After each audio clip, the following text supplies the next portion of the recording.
Ang nakaraan kung saan nagalit ang mga gwardya kay Goku, pero pinigilan ito ni Zeno.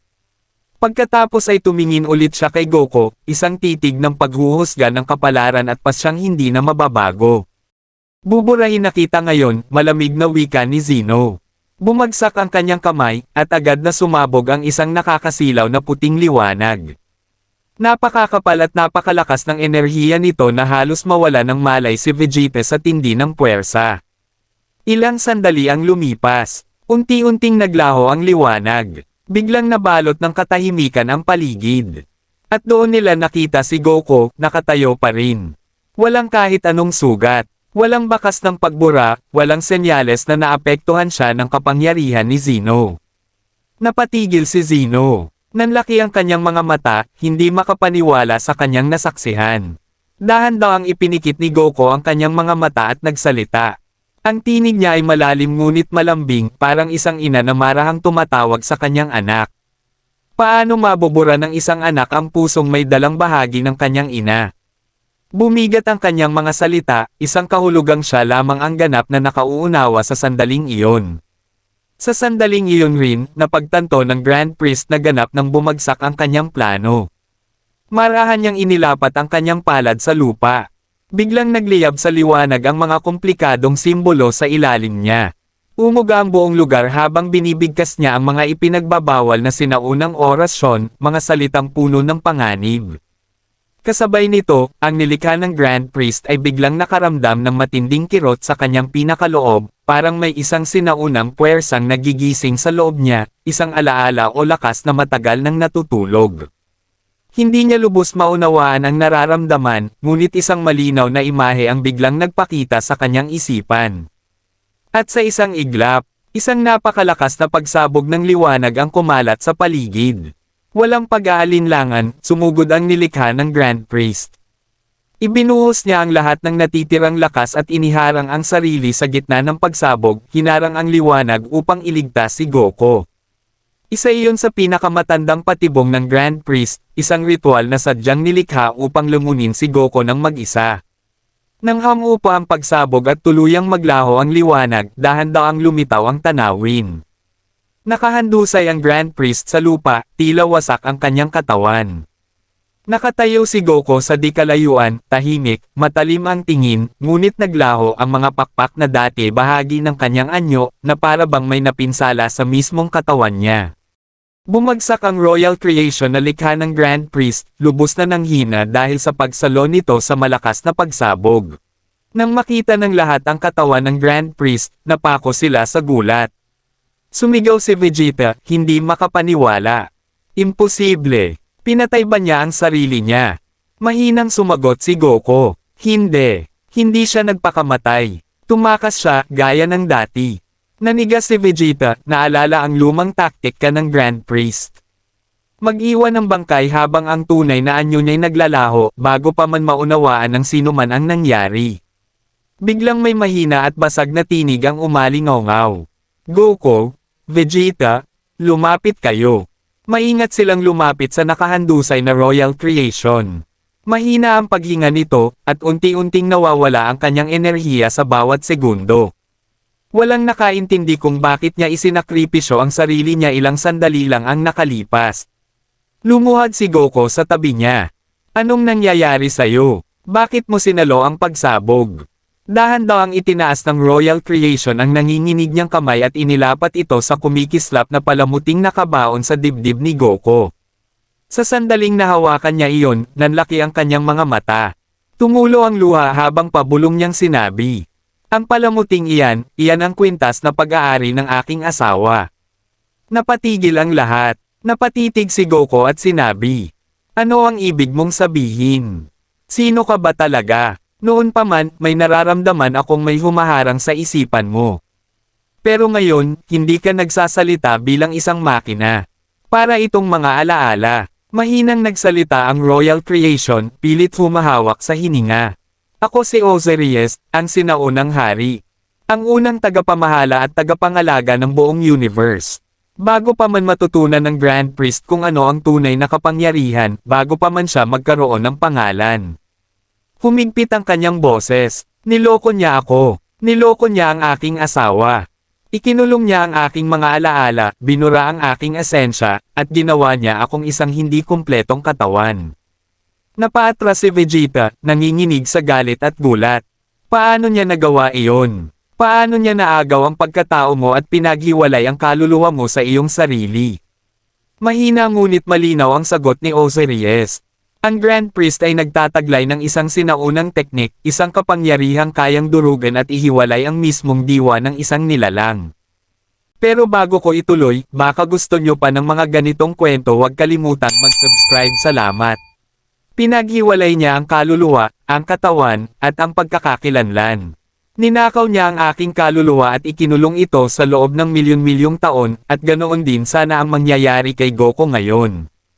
Nang mapagtanto ng Grand Priest na hindi niya kayang manalo, binalak niyang sirain ang pinakapuso ni Goku upang mawasak ang kwintas mula sa kanyang puso.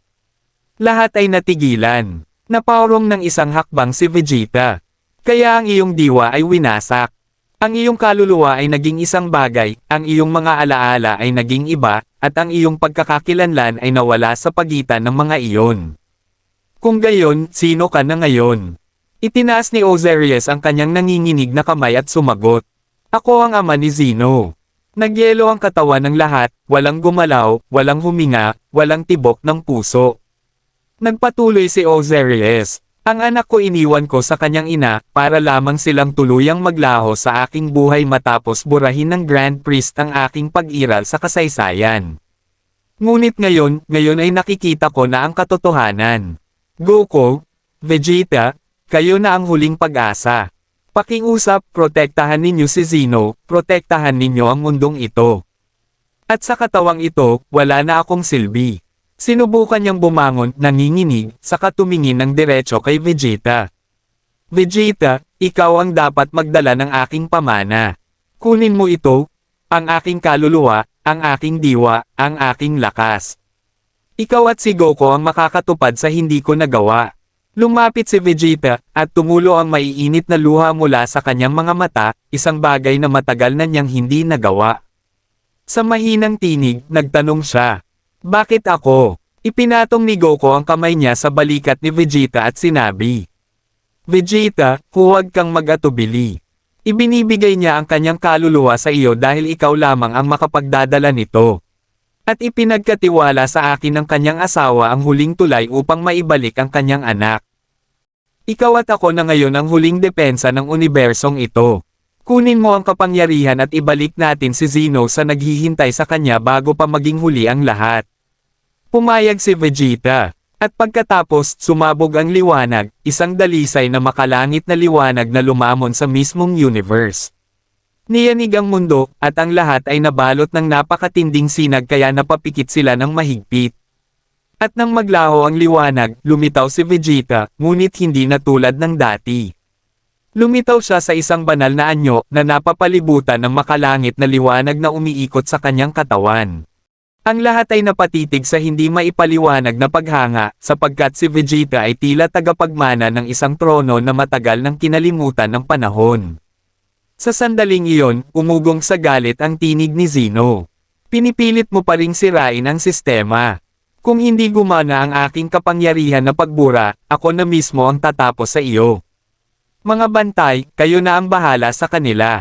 Agad kumilos ang dalawang Royal Guards, at lumitaw sa harap nina Goku at Vegeta, umaapaw ang kanilang maharlik ang enerhiya. Ngunit sa halip na umatras, humakbang pa sulong si Vegeta at nagsalita. Hindi kami laban sa sistema. Panig kami sa katotohanan ngunit nabulag ka sa dilim. Kakarot sama-sama nating pasanin ang bigat ng pag-iral na ito. Nagpalitan ng tingin sina Goku at Vegeta, isang tinging puno ng pagkakaunawaan, katahimikan, at matibay na pasya. Pagkatapos ay sabay silang sumulong, kalmado ngunit nagkakaisa ang kanilang hakbang. Gayunman, yumanig ang mundo sa kanilang aura. Ang kanilang mga liwanag ay nagsanib na tila isang gintong tulay sa pagitan ng dalawang banal na puwersa, ang dalisay na liwanag ni Goku at ang bagong maharlikang liwanag ni Vegeta. Habang sila ay sumusulong, may isang tanawing lumitaw sa likuran nila, isang tanawin na tanging mga pusong puno ng liwanag lamang ang makakakita. Ang ina ni Zeno ay naroon, kasama si Osiris, na tumitingin sa kanilang anak na si Zeno na may pusong tila matagal nang wasak sa loob ng milyon-milyong taon. Ang dakilang sagupaan sa pagitan ng maharlikang liwanag at ng Royal Guards ay halos magsimula na. Samantala, sa isang lugar na malayo at hindi kilala, sa pinakadulo ng pag-iral kung saan nananatili ang makapal na kadilimang hindi naaabot ng liwanag ng anumang mundo, lumitaw ang Grand Priest. Ang kanyang katawan ay nasa matinding paghihirap. Siya ay naghahanda na gawin ang isang bagay na hindi pa niya kailanman ginawa mula nang magsimula ang pag-iral mismo. Ano kaya ang kanyang binabalak? Ang katahimikan ay mabigat, sapagkat ang paghaharap na ito ay hindi na lamang sa pagitan ng mga mandirigma, kundi ni Goku, Vegeta, at ng hari na ang pangalan ay nagpapayanig sa lahat, si Zeno. Mariing itinaas ni Zeno ang kanyang kamay at sinabi, ang iyong pag-iral ang pinagmulan ng pagwasak. Ngayon magsisimula na ang iyong wakas. Sumulyap si Goku kay Vegeta at nagsabi, Vegeta, kailangan nating magtipid ng lakas. Babalik ang Grand Priest. Ako na ang mauunang sumabak. Gawin mo ang kinakailangan, pero hayaan mong ako ang magsimula. Ngumiti si Vegeta, isang ngiting mandirigma na may dalang paggalang sa pasya ng kanyang kasama. Maglaan ka ng oras, Kakarot. Lasapin mo ang iyong simula, pero ang katapusan, ipaubaya mo sa akin. Dahan-dahang lumakad si Goku palapit. Nang siya'y tumayo ng harapan sa unang Royal Guard, mukha sa mukha, bumagsak ang katahimikan na tila pagbagsak ng mismong oras.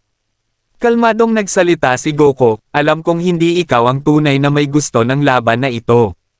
Isa ka lamang makina na sumusunod sa utos, kaya hindi ikaw ang tunay kong target. Ngunit kung haharangan mo ang landas patungo sa katotohanan, ako ang makakalaban mo. Hindi gumalaw ang Royal Guard, hindi kumurap, ni hindi huminga. Dahan-dahang ngumiti si Goku at sinabi, kung gayon, tingnan natin ang lakas ng nag-uutos sa iyo. Dito na nagtatapos ang Part 4. Subscribe na para sa kasunod nito. Salamat.